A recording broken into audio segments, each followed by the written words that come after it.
మిరాయి సినిమాకి వచ్చేసరికి అందరూ విఎఫ్ఎక్స్ చూస్తే హాలీవుడ్ స్థాయిలో ఉన్నాయన్నారు. అంటే దానికోసం మీరు తీసుకున్న కేర్ ఏముందా? డైరెక్టర్ విజన్ ప్రకారం మీరు ఎలా వెళ్ళారు? డైరెక్టర్ గారు టెక్నికల్గా చాలా క్లియర్గా ఉంటారు. ఆయన పెట్టే లైటింగ్ కానీ చాలా తక్కువ లైట్స్ తోటే ఆయన మంచి కాంట్రాస్ట్స్, మంచి ఫ్రేమింగ్, మంచి బ్యూటీ తీసుకొని రాగలుగుతారు. ఆయన ప్రతిదీ షార్ట్ తీయబోయడానికి ముందే చెప్తారు, ఈ ఎఫెక్ట్ ఇలా కావాలి, దీని టైమింగ్లో ఇలా కావాలి అనేసి.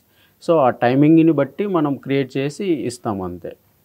అందువల్ల అది కాకుండా ఆయన ఈ మూవీలో పర్టికులర్గా గ్రీన్ మ్యాట్స్ కానీ బ్లూ మ్యాట్స్ కానీ ఎక్కడ యూజ్ చేయలేదు. మిరాయిలో ఓకే, ఏదన్నా ఉన్నా గ్రీన్ మ్యాట్స్ బ్లూ మ్యాట్స్ లేకుండా ఏదో కొన్ని షార్ట్స్ బ్యాక్గ్రౌండ్స్ యాడ్ ఆన్ చేసాం, కానీ క్లైమాక్స్ అంతే. లైవ్ లొకేషన్స్కే ప్రిఫరబుల్. దీంట్లో blue matte green matte add చేసి విఎఫ్ఎక్స్ చేసే కైండ్ ఆఫ్ కాదు ఈ మూవీలో అంతా special creative VFX kind of థింగే ఎక్కువ ఉంటుంది.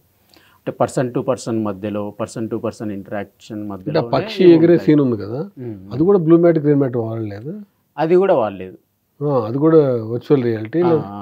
అది స్నో అంతా సెట్ వేసేసి తర్వాత హెడ్ లెగ్స్ వరకు యానిమాట్రిక్స్ తోటి ఆయన క్రియేట్ చేయించారు.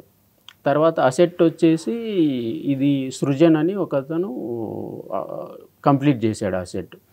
తర్వాత పోస్ట్ ప్రొడక్షన్లో animation, previews, animation completion, effects ఇదంతా జగను ముత్తు వాళ్ళిద్దరు కోఆర్డినేట్ చేసి ఆర్టిస్టులతోటి ఇది కంప్లీట్ చేశారు. అసలు మొత్తం ఎన్ని రోజులు పట్టింది మిరాయి సినిమాలో గ్రాఫిక్స్ వర్క్ అండ్ కంప్లీట్?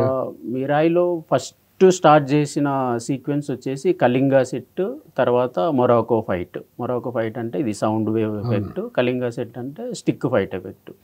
ఇవి దాదాపు ఆల్మోస్ట్ 1 year బ్యాక్ నుంచే స్టార్ట్ చేసాం వర్క్. ఒక్కొక్క షాట్ కంప్లీట్ అయిన వెంటనే డైరెక్టర్ గారికి చూపించడం, అది ఓకే అయిపోతే దాని లెవెల్లో దానికి ఈక్వల్గా షార్ట్ బై షార్ట్ చేసుకుంటూ వెళ్ళిపోవడం ఇలా జరిగింది. బేసిక్గా అది ఒక్కొక్క షాట్ రెండర్ కాంప్ అయిపోయే టైంకే ఒక్కొక్క షాట్ 15 days 10 days అలా పట్టేది ఒక షాట్ ఫైనల్ అవ్వడానికే. ఎందుకంటే అది ప్రతిదీ ఎఫెక్ట్స్ రిలేటెడ్ షాట్. ఆ ఎఫెక్ట్స్ రిలేటెడ్ షాట్కి ఏం చేయాలి అంటే ప్రతిదీ క్యారెక్టర్కి రోటోమేషన్ చేసుకోవాలి, ఇంటరాక్షన్ తగిలినట్టు, వేవ్ తగిలి wave distortion kind of effects ఇవన్నీ యూజ్ చేసి ఫస్ట్ మ్యాచ్ మూవ్ చేసి, తర్వాత రోటోమేషన్ చేసి, తర్వాత యానిమేషన్ చేసి, తర్వాత ఎఫెక్ట్స్ క్రియేట్ చేసి, ఆ ఎఫెక్ట్స్ నుంచి లేయర్స్ సపరేట్ తీసుకొని కాంపులో మళ్ళీ వాటిని డిస్టార్షన్ నోట్స్ ఇవన్నీ యూజ్ చేసి ఒక ట్రాన్స్పరెన్సీ కైండ్ ఆఫ్ ఫీల్ని క్రియేట్ చేసామన్నమాట. టోటల్ ఎన్ని డేస్ పట్టింది మొత్తం? అంత ఎన్ని నిమిషాలు ఉంది సినిమాలో గ్రాఫిక్?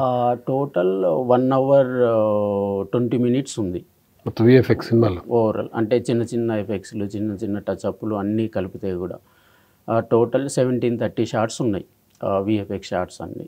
దీంట్లో 913 షార్ట్స్ 3D షార్ట్స్ ఉన్నాయి, రిమైనింగ్ అన్నీ 2Dలో కంప్లీట్ అయ్యే షార్ట్స్.